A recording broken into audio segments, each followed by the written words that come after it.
The farmer read the message.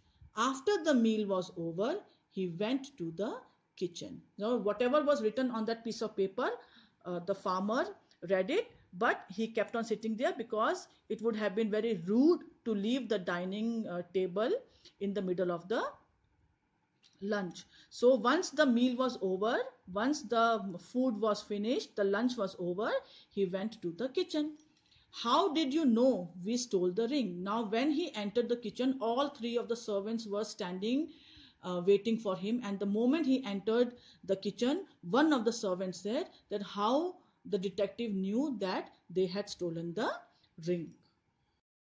The farmer couldn't believe his good luck.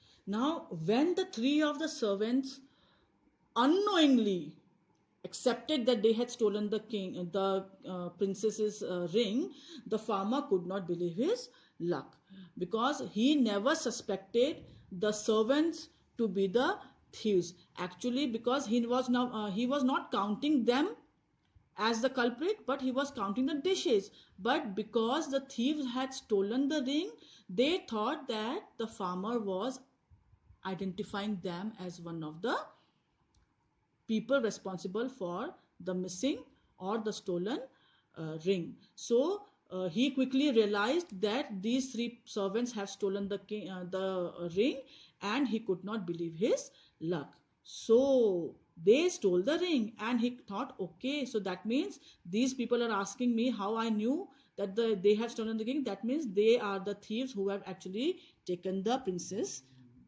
ring. Please don't tell the king, he will punish us severely. So, the moment the farmer entered the kitchen, they requested him not to tell the king, because they knew if the king came to know about their crime, then he will punish them severely. He will punish them very strictly, and a very harsh punishment will be given to them. All right, but you must promise never to steal again. So the farmer says, okay, I'll not tell the king that you have stolen the ring, but you have to promise that you will never repeat this kind of act again in your life. That means you will never steal. You have to promise that you will never steal in your life again. The farmer came up with an idea. Now, a big question was there in farmer's mind, that how he will give that stolen ring to the king without identifying, or without letting the king know that the servants were the real thieves. Put the ring inside the cake which you are baking. So what he thought, an idea came into his mind, and he told the servants that you are baking the cake, so the stolen ring you have to put inside the cake which you are about to bake. Later, well, have you found out where the ring is?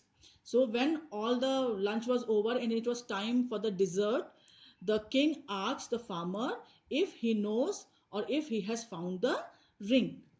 Yes, your majesty, it is in this very room. And the farmer says, yes, he has found the ring, and it is in the banquet hall only. So no need to go outside the banquet hall. The ring is somewhere in the banquet area only. There.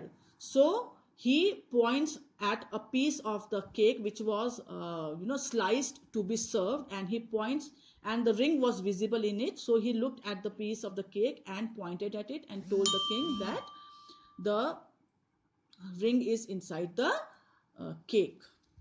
You mean the ring was inside the cake all this while? So the king says that so the king says whether the farmer already knew about the presence of the ring inside the cake. So he was very surprised, and at the same time the king was very happy that his daughter's lost ring was found. The king rewarded the farmer generously, but he no longer wanted to be a doctor.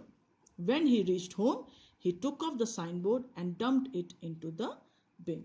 So, after the ring was found, the king gave a very big reward to the farmer. He gave a lot of money to the farmer, but the farmer had decided that this is the end of his being a doctor. He decided that he no longer wants to be a doctor, maybe because he realized that he'll not always have luck on his side and solve the cases which keeps on popping in his life, keeps on coming in his life. So he realizes that being a doctor is not a game. It's not an easy job, and he decides to lead the normal life of a farmer like he used to do before. So after reaching home, he takes off the signboard and he throws it into the dustbin.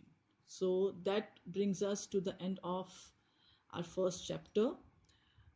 Read the chapter twice, underline difficult words, and also look for their meaning in the dictionary. Okay, now the homework which is given in the assignment, do them neatly in your literature copy and submit it on time. Bye bye.